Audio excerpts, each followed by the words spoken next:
Tapi mana umatnya? Nah itulah. Makanya kita kaji, dia jadikan adanya wujud Tuhan, berarti dia juga harus menjadikan wujudnya umat di dalam wujud Tuhan itu sendiri.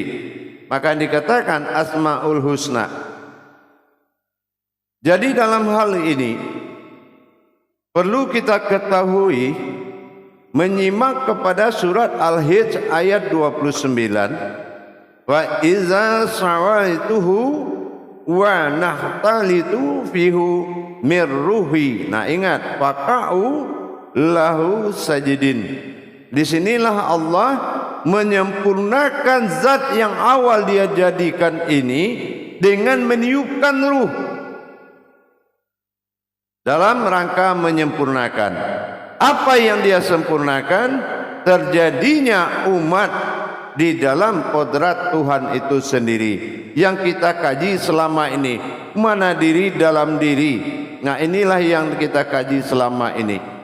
Jadi yang dia tiupkan oleh Allah itu, waruhi yang dia maksud itu adalah sebuah ruh yang paling suci, yaitu disebut dengan Ruhul Kudus. Ya, Ruhul Kudus inilah yang dikenal dengan kalam Ahmad. Ya, Ruhul Kudus inilah yang dikenal dengan kalam Ahmad.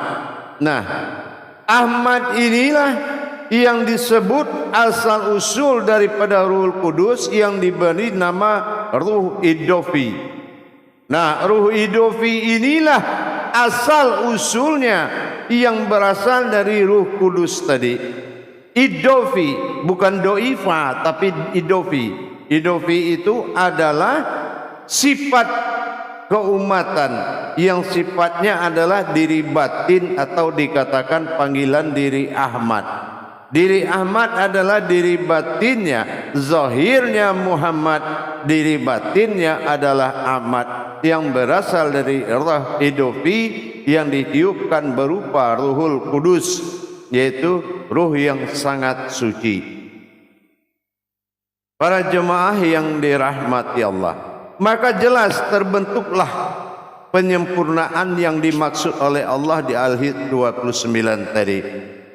Jelas sudah terbukti bahwasanya di dalam penyempurnaan itu, maksud dari penyempurnaan dijadikan alif lam lam ha dalam titik satu awal bersifat kalam Allah, maka dijadikan juga sebuah rahasia diri sir. Nah, seperti kita mencari alif lam lam ha itu kan ketemunya diri sir. Itu yang dikatakan iman, Islam, ihsan. Diri ihsan. Diri ihsan ini yang ketemu di saat kita mengkaji alif lam lam ha itu. Maka yang terungkap adalah diri ihsan. Ihsan ini sir. Nah, sir ini yang dimaksud diri Ahmad yang berasal dari Ruh Kudus yang disebut dengan Ruh Idofi. Ruh Idofi ini tajalinya alif perjalanan sir, diri rahasia. Nah, Idofi bermakom kepada diri yang rahasia. Dari diri rahasia bermakom kepada diri rahasia. Nah, ini yang disebut Ruh Idofi. Ini adalah diri sir. Jadi dengan itu para jemaah, inilah yang disebut dengan Ahmad.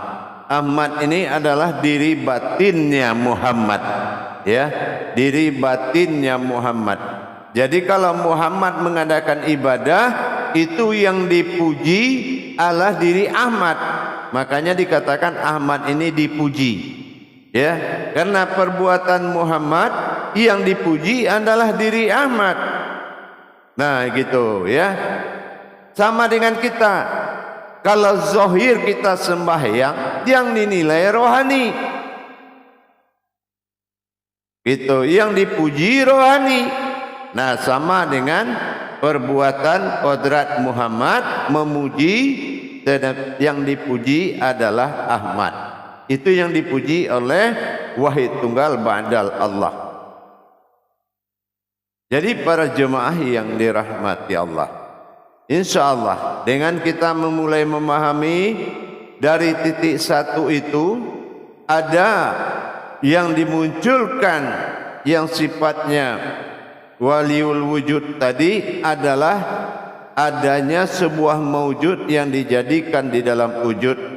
Inilah yang dikatakan dengan diri yang berasal dari Ruhul Kudus. Nah, Ruhul Kudus inilah yang batasan aku dalam kalamnya. Batasannya aku.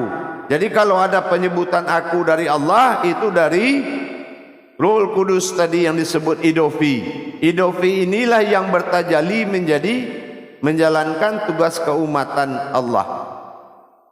Jadi segala sifat-sifat manusia ini berasal dari makom kodratnya ruh idofi.